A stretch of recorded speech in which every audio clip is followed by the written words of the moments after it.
Welcome to the Environmental Transformation Podcast. I'm your host, Sean Grady, and today's guests are Kelsey Ford and Amanda Waddy.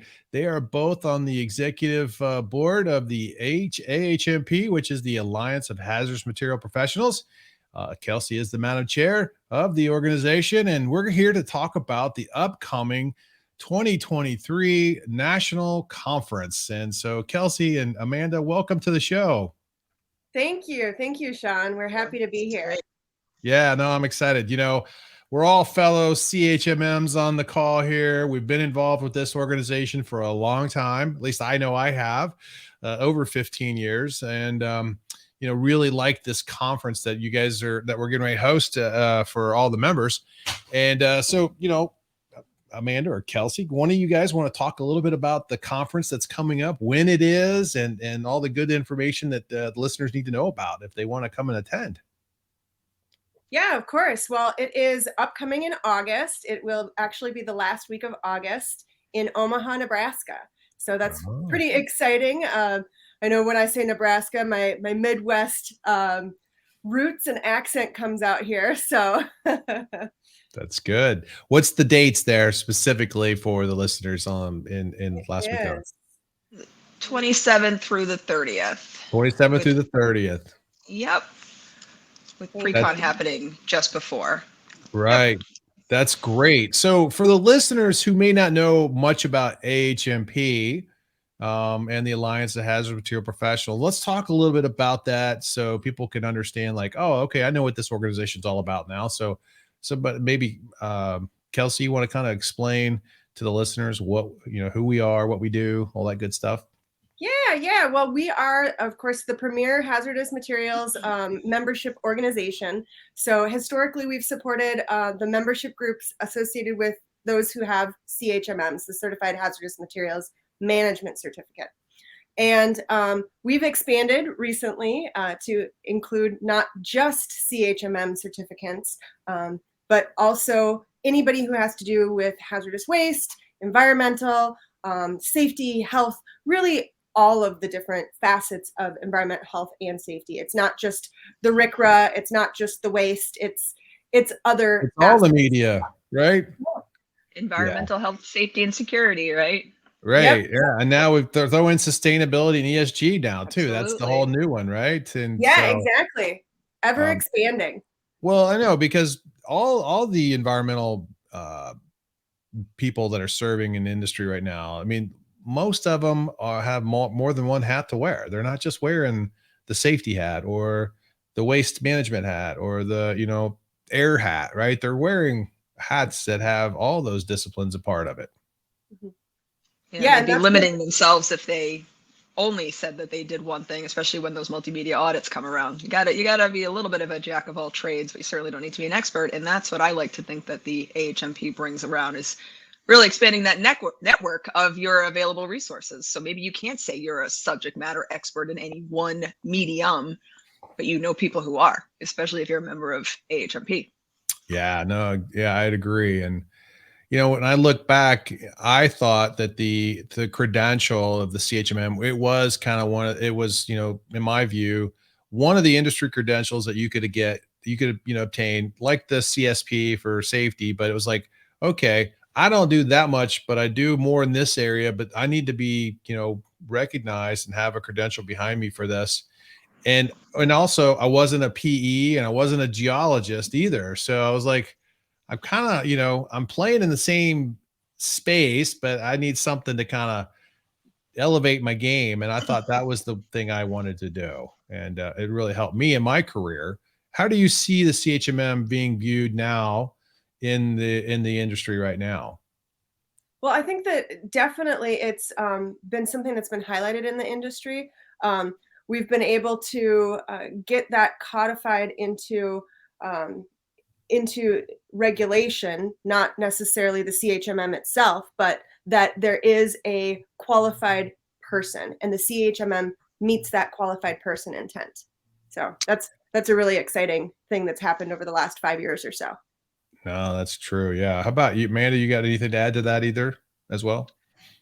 Well, we've, especially in post-COVID, we've really tried to, like I said, cast a wider net. You know, we've been very tied to just CHMM, which is great. I'm a CHMM, have been for, I don't even want to say, years and years. And it's been great for me for sure. I have many other credentials. I know people like to pick on me now because I'm even an attorney and I still work in the environmental sector. So really, I mean, we do love when people have credentials, but we want to make sure we're being accepting of all kinds of different, you know, representations as far as what people have studied, what people have passed as exams. We don't want to just say we turn you away because you're not CHMM.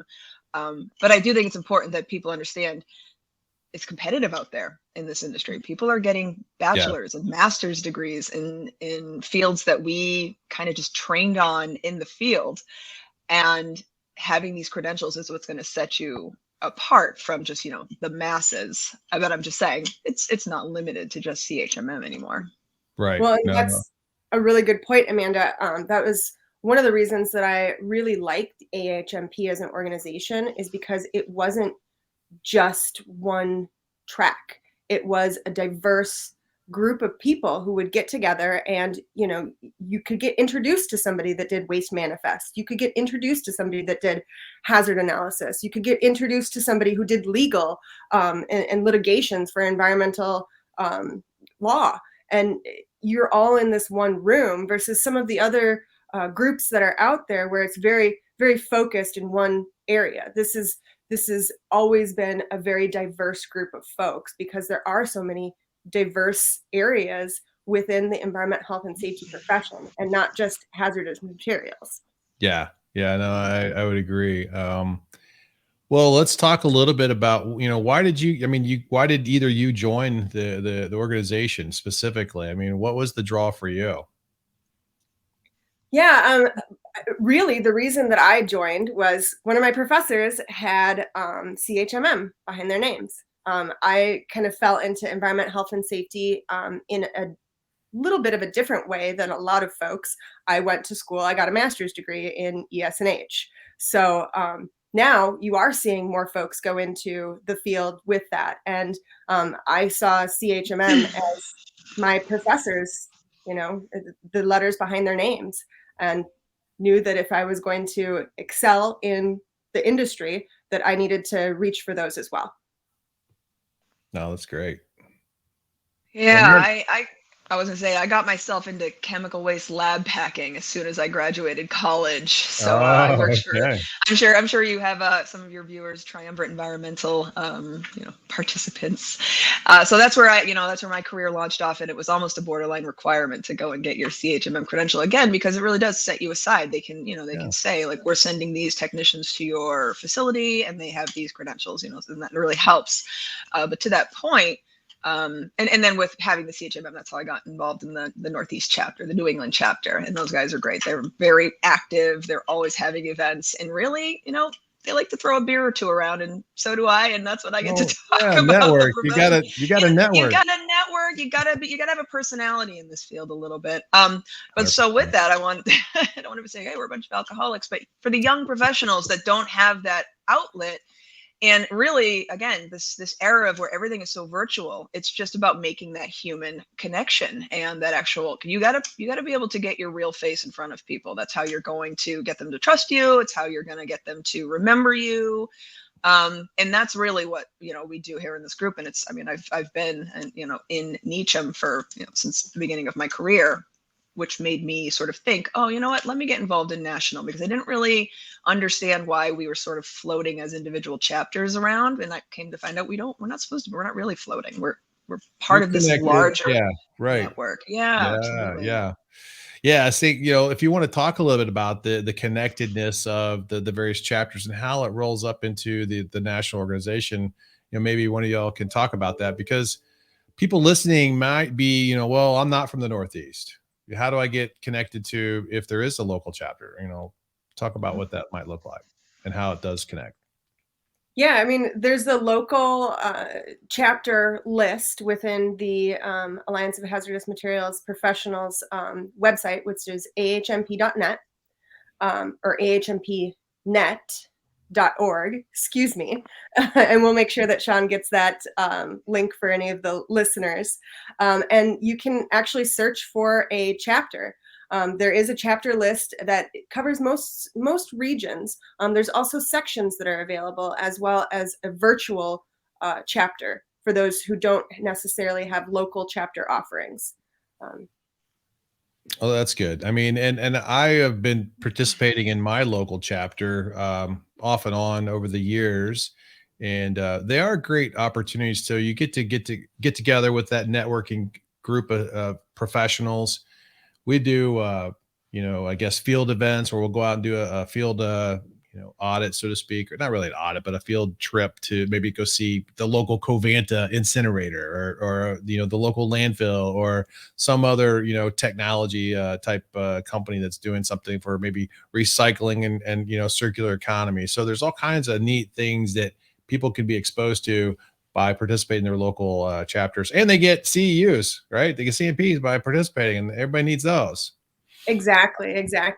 And then I guess because you've talked about tours, I wanted to make sure that folks knew that we were going to offer a couple tours as a part of the conference in Omaha, Nebraska. Okay. Yeah. Well, let's dive into a little bit of this agenda that's coming up. So you guys have been working really hard. The conference committee has been working hard to pull together the topics and soliciting people's interest in presenting and things like that. So maybe let's talk about some of the things that they could expect if they come to the conference, and then maybe some things they need to know in preparation coming. Yeah, of course. There's a lot of really great content as far as technical speakers. There are morning and afternoon sessions on all 3 of the days. The conference runs Monday, Tuesday, Wednesday. Wednesday is a half day. Lots of different offerings. There's going to be a panel that's about the river, the Omaha River front out there, and the hazardous materials challenges that they experience on the riverfront, which is, I think, really interesting, because you talk about chemical spills or pollution or any of those types of items, and we're going to have a great panel of distinguished guests for that. So that's super exciting. We'll also have a keynote speaker, and this is an environment health scientist from the CDC, the Agency for Toxic Substance and Disease Registry, and his name is Custodio Mungo, and we are really interested into hearing what he has to say about micro and nanoplastics and the exposure levels there. So, yeah, I mean, microplastics and plastics in the ocean and single-use plastic. I mean, all that's a huge topic in the industry right now, and how we can mitigate some of those exposures and challenges with using those materials, and how it creates a problem with us in the environment. So that should be pretty interesting. Yeah. There's also a lot of pre-conference workshops too. We have one that is a DOT hazardous materials highway refresher. So if anybody that does DOT type operations in their job, there's also a 8-hour HAZWOPER refresher, which is pretty exciting, because I know I'm always looking for a new way to get those done annually, versus sitting through the death by PowerPoint online. There's a refresher on the Clean Air Act, also RCRA, and the hazardous waste refresher there. I know I'm leading a session on what if checklist hazard evaluation techniques, so real excited for that. And then, of course, there's a grant from on hazardous materials regulations. It's an awareness class. It's a 3-day workshop, and that's from the National Partnership for Environmental Technology Education. So that'll be exciting too. Oh, okay. And that one's free. So yep. all these pre-con workshops come at just an additional fee to the actual registration, but that actual one is free. So, and it's our own Ray Davis, who has been partnering with even our chapters, putting on this course. So if you get to this conference, you're going to meet these other local representatives, and that's how you're going to even build your network. This isn't just nameless, faceless people showing up to a national conference. These are people who are within reach of your network, right? So in fact, Omaha, they're the Heartland chapter, they are the ones who really have been putting this on. in tandem with the Great Plains chapter. And our chair of the committee for the conference is Katie Gutierrez. And she stood up. She's a local chapter person who stood up and said, I'll be the committee chairperson for this, and we're going to get this conference underway. She got us in touch with the local representatives in Omaha to have these great tours that we have coming up. And they've been very involved. So, somebody who was just sort of hanging out in chapter land, now involved in national, just like that. And, well, yeah, I mean, yeah, every time a national conference is selected, there usually is an effort to see if they can pull in the local chapters to support, right? I mean, that's kind of been the MO for many years. And it's really great to see that the two chapters there have, kind of stepped up to help out. That's really great. And it looks like there's a service project too. Is that right? Yeah. There's going to be a service project associated with the conference. There typically is most years, and this one is really exciting because it's actually going to be done before the cyber chapter cookout, and we're going to be putting trash in the park and along the riverfront. So we'll be doing that. Let's talk a bit about that cyber chapter. That's like the chapter that's in the cloud. I mean, they're not physically in a location, but they're on online community, right? Yeah, for sure. I know I've been a member of the cyber chapter for many years, as well as the local chapter. I think Amanda's probably also touched in with the cyber chapter from years to years. And this is the one time that people get to meet in person. And it's, of course, not a technical discussion, but it's a nice time to actually network and get to see the faces actually face to face versus on the computers. Oh yeah, for sure. Yeah, and as a chapter, they have great content. And sometimes I worry that their name confuses people that go cyber. It's about IT or computers or something. But really what it is it's just about access. So they put on great environmental, regulatory content. They help a lot of our chapters that are actual brick and mortar places with putting on their Essentials of Hazardous Materials Management courses that we offer. If you haven't heard of that, by all means, reach out to us. It's our comprehensive preparatory course that we compile ourselves, we design ourselves, and then we partner with chapters as well as other agencies who are looking to train locally geographic people who want to get their credentials. And but we're not having that one at the national conference this year. Gotcha. Now, let's touch on the emergency response scenario. I believe Union Pacific Railroad's emergency response manager is helping lead that. Is that correct? I think that there's some really exciting things that are going on for the emergency response scenario, but it's been a little bit hush up till now because I know that they don't want to give away some of the secrets. Secrets. So if you're interested, I know that there's a registration block for it on the conference registration page. But as far as the specifics, it's been a bit hush, but I know it's always something that's going to be exciting. A little bit of a teaser there, maybe right? maybe just a little bit of one there. Yeah. Now, what about some panel discussions? I'm interested to see, what type of topics that we'll be, hosting at the conference. And, a lot of the tracks that are going to be happening will be interesting, but, if we could run through maybe a bit of like what some of the panel discussions will be and just give the listeners a bit about what some of the topics they're going to learn from, because I went through the list and on the agenda, and I was actually pretty pleased with some of the topics this year, that there are some new cutting edge topics that, we need to talk about, right? PFAS, ESG, digital technology, stuff like that. We need those because it's leading the conversation in our industry and we need to be on top of it. And so I'm just curious, let's talk a little bit about that. Yeah, there's always a lot of really great speakers. There's also some discussions on sustainability, of course, hazardous materials. It's great. We have a lot of really great speakers. I guess what Kelsey, exactly you're one of the speakers, so I am one of the speakers.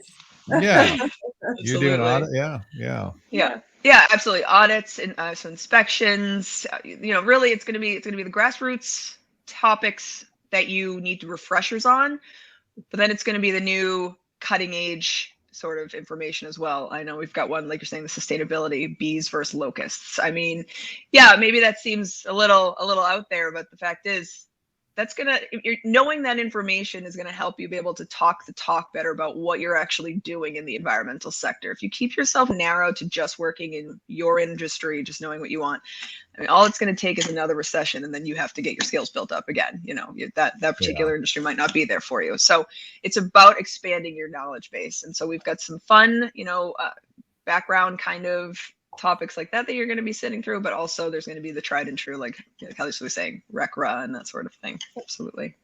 Yeah, no, exactly. I mean, there's going to be a bunch of really good things there. When we talk about, the panel discussion, any topics there that's going to be really like a group conversation that we wanted to hit on? Yeah, the main panel discussion that we're having is the redevelopment of the Omaha riverfront and the challenges that they're having with the hazardous materials with that. So that's our main panel. We do have a couple pop-up sessions that are going to be more like brainstorming and discussion for some of the committee work that's happening. So I know that we're going to be launching this Emerging Professionals, which is a rebranded young professionals group at the conference. And we're really looking for ideas from folks who are maybe new to the career, either new because they're just out of school or new because they're changing careers. So we're looking for feedback from some of those folks on what they want to see, what offerings they want, how we can engage with them more. So that's one of the other discussions that's not quite a panel, but it's a discussionary. I think that's a really key one because, there's a lot of us in the industry who've been doing this for a while. There's some of the, I call them the gray hairs, right? We've been in here, been doing this for 25 years and managing our jobs pretty well effectively, but we do have a group of new Gen Zs, some Gen Xers that are still kind of like figuring out what they're doing in their business and getting into this industry. And they need the mentoring from these, Gen Xers. And I think that there's just a lot of groups that need, they want to know like what's in it for me, right? And they learn so much different than we learned back in the day. Like we would just take out the book and we'd start reading the books and everything, and they're like, "Hey, I don't have time for the book. I'm Googling that stuff," right? I mean, how do we connect with the new, emerging professionals in a way that hits them where they need to be to help them be more, in tune with what's going on in the industry? Yeah, it comes down to our tribal knowledge is what they really need to understand, that they need to grasp from us. And in a lot of instances, but like you're saying, they have a lot to teach us, that we don't have the time, maybe the bandwidth to really stay on top of. So it's really about that organic growth that we need them to come take our information, our wisdom, and then teach us how to Google, please, sort of thing. What is TikTok? Well, how to rethink and reprogram our own minds on how to maybe do things in a different way that's maybe more effective, more efficient, that we just hadn't thought about. I mean, I know more of the aging population in our industry might be a little more intimidated by technology. Mm-hmm. Like, oh, I got to learn a new program. I don't even know how to do that. And these new professionals coming in, they're digital natives. They grew up with digital, like, I didn't, Right.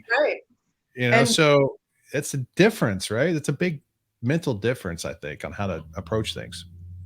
Yeah. And I mean, with membership organizations and trying to figure out how to navigate through that change, that's part of it too. And we need these emerging professionals to help guide us on how to navigate and what they want to see. When I was growing up in the industry, it was just the in-person conferences. You didn't do any of this virtual stuff. A podcast, what's that? Yeah, we didn't. Yeah, it didn't really kind of come into play back then, and now it's a big thing. And I think more than anything, it's just it's going to give the young professionals or emerging professionals opportunities to take on new leadership roles. Like, I mean, this is where they can come in and contribute to an organization that needs help, right? and they can immediately get plugged in and start growing their career. Oh yeah. Oh yeah. And I think we are welcoming that emerging professional. They have a lot to offer us and we have a lot to offer them. Right. So let's do this synergistically and organically, and let's all get together at the conference and start a conversation. That's right. That's right. That's right. Okay, so we got some good keynote. We got a good keynote speaker. We got some panel discussions. Let's talk a little bit about the exhibitors and what do we have for the downtimes in between sessions for the attendees and because usually that is like the time you can connect with professionals that you need to know to help you get your job done, because you don't really hire the contractor, or you need to hire the contractors to come out and do stuff because you're not doing it all yourself. And you need to figure out who these people are so you can develop a rapport with them in a professional relationship. Talk about that. Yeah. Well, we'll definitely have some time for exhibitor time. That is, I think, where we're going to have our snacks and beverages, and those breaks are with the exhibitors so that we're able to kind of organically talk with each other and talk with some of those exhibitors. And they for sure have the time to connect as well.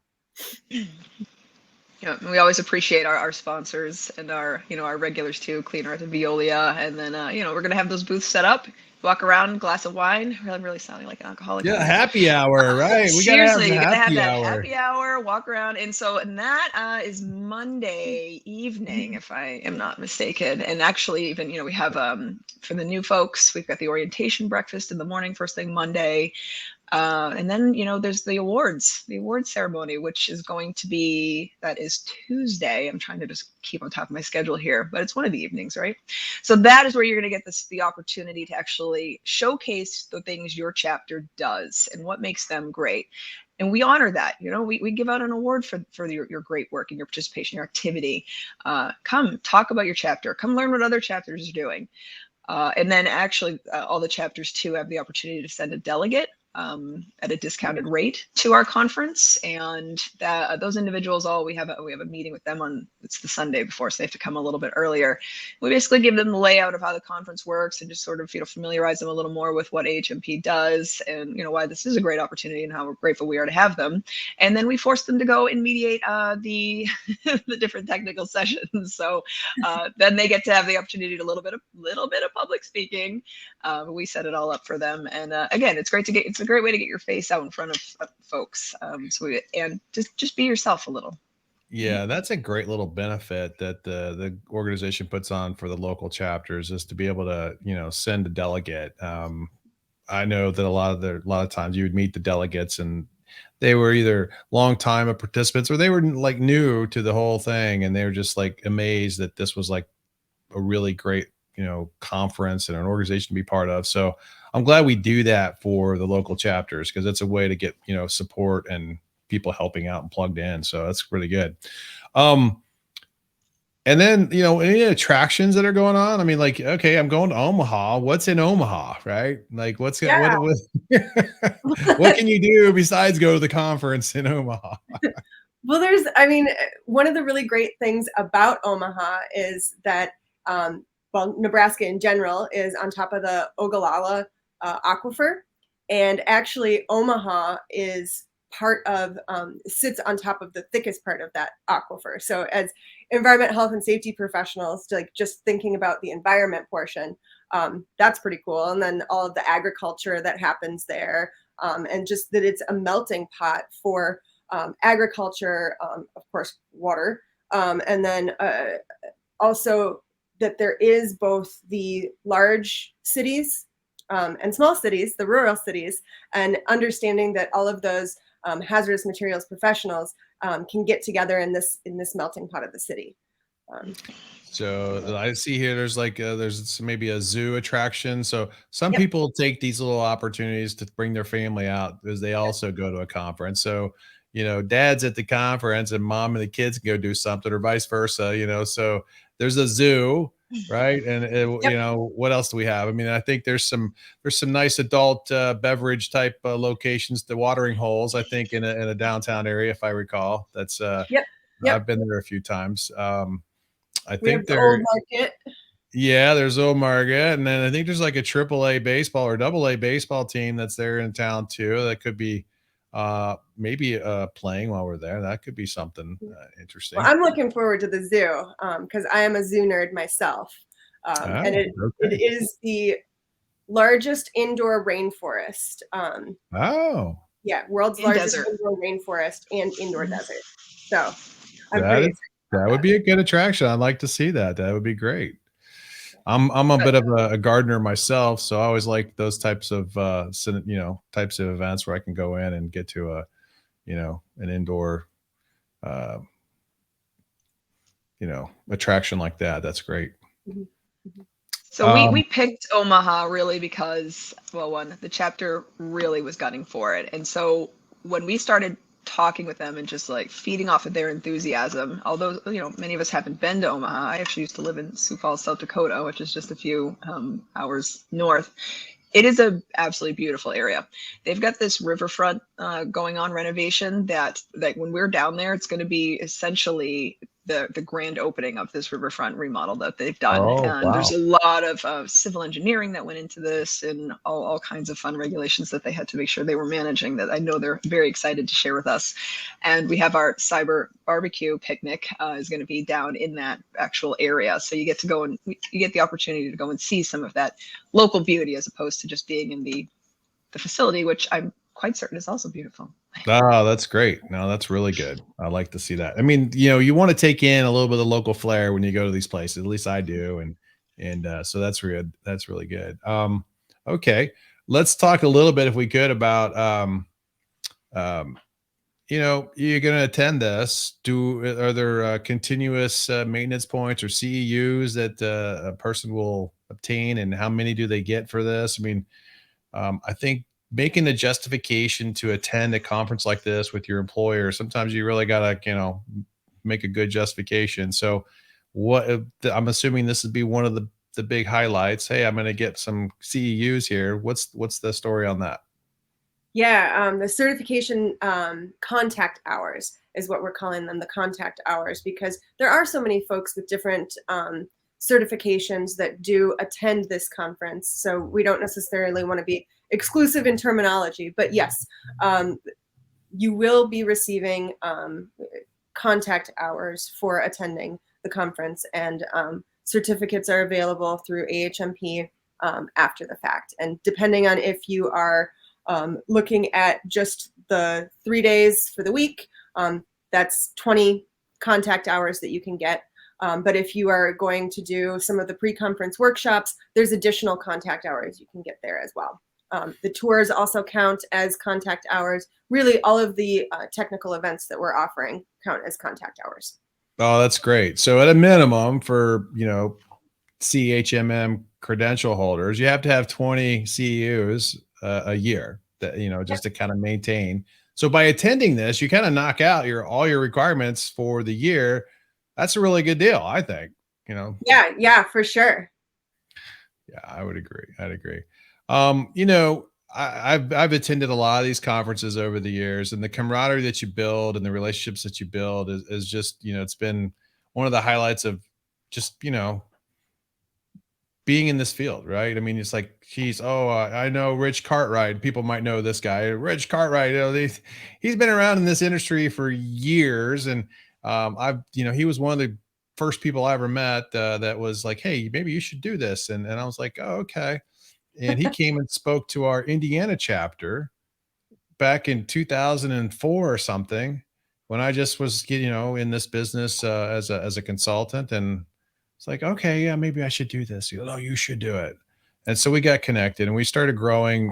Once we, growing our relationship, but other people that I've met in this group, I mean, there's a lot of like after hour fun things that happen when we used to have poker tournaments. I don't know if you guys are involved in those back in the day. That was a lot of fun. We'd have a host of exhibitors get together and we'd host a poker tournament, and it was fantastic. It was like, and it was great. And and then other things like that too. I know Steve Laughlin's probably listening. He's like Mr. Pub Crawl King around here. The guy can, do that with the best of them. So he's somebody who, develops a network of people that, you get connected with and you want to be a part of and learn things from. And you can always call this guy and say, hey, I need to know something about this environmental regulation. And he's usually pretty, knowledgeable about how to answer those questions. So great way to connect, right? So anything planned afterwards for you guys? Oh, for after the conference, or well, after hours type thing, Oh yeah, well, there's after hours with the awards ceremony on Monday. So that has appetizers and beverages available, and of course, just to connect. Tuesday's the Cyber Chapter Cookout. That's a great one. Yeah. We'll also be having Sunday, before the conference actually kicks off on Monday, we'll be having a little get together, unofficial kind of happy hour kind of thing happening at one of the local areas downtown. So you don't need to get an Uber or you don't need to rent a car. You should be able to walk to that. So those are some of the things that'll be happening. And I'm sure that people will organically get groups together for lunch or for post awards ceremony beverages, or, that kind of thing. Sure. Yeah. I think everybody be looking forward to that. One of the questions that came up was like, well, what's one of your favorite memories of being, at an AHMP conference? Mm-hmm. Well, you got one you want to share? As far as a memory, I mean, I think it was probably a good memory post-conference, looking back on the conference. My first conference that I spoke at was in Washington, D.C. And then I was there. Yeah, I was there. Yeah. Afterwards, we sent out this email on, highlights of AHMP conferences. And my talk was one of them. So yeah. it was congratulations. recognized. Yeah, I've spoken a couple times, and you know what? It's really nerve-wracking when you go and talk about hazardous waste to all the hazardous waste professionals. They all know it, right? Mm-hmm. So that's always fun when you're going up there to talk about that. It seems like I've spoken several times at the conference. It's really a great opportunity to, share with them your knowledge, and you can't beat it, and you develop new friendships. So I liked it, and always have. Amanda, what are you looking forward to? I'm like, I have so many topics I want to talk about right now. So for instance, Washington, D.C. was my favorite memory of national conferences. I'm just backtracking now because that was my opportunity to be a delegate too for one chapter. Okay. So, just meeting all the people. And I think to your point about being a speaker, even, I could see that it could be a nerve-wracking experience in that everyone's, seems very, professional and they're experts. But as you grow in your career, you sort of realize we're all people in this industry and we've got ideas to share. And it's not about gotcha moments or anything, or what do you mean you didn't cite that, RECRA citation properly or something. I have that memorized. I used to love fighting people about P-listed codes. Anyway, and that's not necessarily what it's about, right? It's not about showing how much you know, but it's about extending that conversation really about what can we do to make this a better place for us all to live, right? Yeah. So that's what I'm looking forward to, really, is seeing people and talking with them. That's usually what I get out of it. Well, and getting the faces with the names too. Like the first time I met Linda Lawhorn, who's in charge of the awards, she is a hoot, and it was so much fun to get to see her and meet her for the first time. Just, and there's so many people like that, I hate to throw out a name because I'm going to miss not be able to get everyone. But yeah, it's a great group of folks. No, I agree. And well, I'm looking forward to it. I think it should be a great conference. Lots of good things coming up with it. How do people get involved at the AHMP if they really were like, hey, I want to do this, and what's the process? Because I think people need to understand there is a bit of a process to kind of join and become a member. But more importantly, how do they, get involved? What's the first step? I mean, I don't know if I'd say there's much of a process. We have you go to our website and we've got the member location and you sign up, right? And so then what we can do is we can help place you, if you were interested, in whatever your local chapter network is there too. But a great way to get involved in national is to self-nominate for the board of directors. This is my 3rd year now on the board of directors. I know we always push for fresh meat. I mean, I'm sorry, what? Yeah, so you get on the board. Thanks, we're always Kelsey. looking for new ideas, fresh outlook, right? I was the vice chair for my first 2 years, and then I took more of a role. I actually ended up signing up to be the general counsel of AHMP, but I'm also on the board of directors. So, I mean, there's a great opportunity for advancement, but just getting involved and seeing how an actual nonprofit operates. And that's not something a lot of people get the opportunity to do. And you don't need any special skills really for it. Just excitement. Well, that's a good point, Amanda. I mean, you've got an opportunity to become a board member, of some organization. And, it could be one of those stepping stones in your career path. You want to be on an executive board somewhere. Well, a lot of people are interested in those kind of individuals, but, it's good to have a little experience under your belt. And the nonprofit's a good place to start, right? Mm-hmm.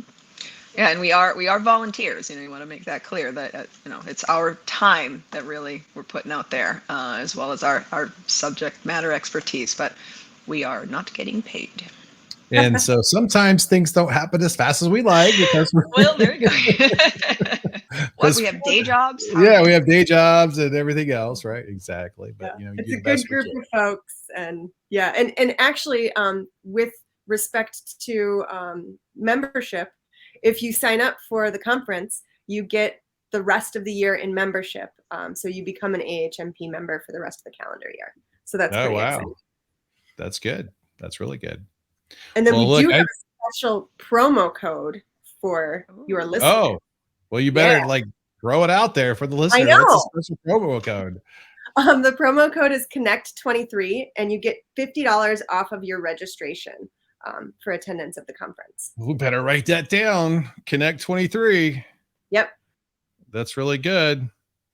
No, this is great. I think, there's been a great lineup of topics to learn from about sustainability, circular economy, hazardous waste management, auditing, SDS management. I mean, there's a lot going on here. Safety is also in there too, guys. We're not going to shy. Hey, we want the safety guys to come over too. I mean, I think there's been a lot of this, keep the safety guys up. No, we're all doing safety too, and it's important to all our jobs. So we want them to come as well. So there's lots of great opportunities for everyone to participate. Well, I think just as we close here, what's the website that they want to get? I'm going to go ahead and put it down here too, just so everyone can see it. But you want to tell the listeners here while we're listening. It's ahmpnet.org. So everybody listening, if you want to go check out the website, it's www.ahmpnet.org. And you can find information about the conference, when it is, where it is. I'm assuming, do we have some hotel rooms blocked off for people? Is there still openings available? Things like that? Yeah. There's one of the local hotels by the conference center. I believe it's the Hilton. Hilton is still available. Yep. All right. Yeah, we've already filled up our Marriott, so it's going to be a busy conference. All right, there we go. We got the Hilton available, so probably some special rates there for the attendees. So register, sign up, get in there, and look forward to seeing you all at the conference. Amanda, Kelsey, thanks for coming on the show, highlighting the AHMP, what we can do for the industry folks in this business, and looking forward to a great conference. Awesome. Thanks, Sean. For having us, Sean. All right. Thanks a lot. Thanks for joining.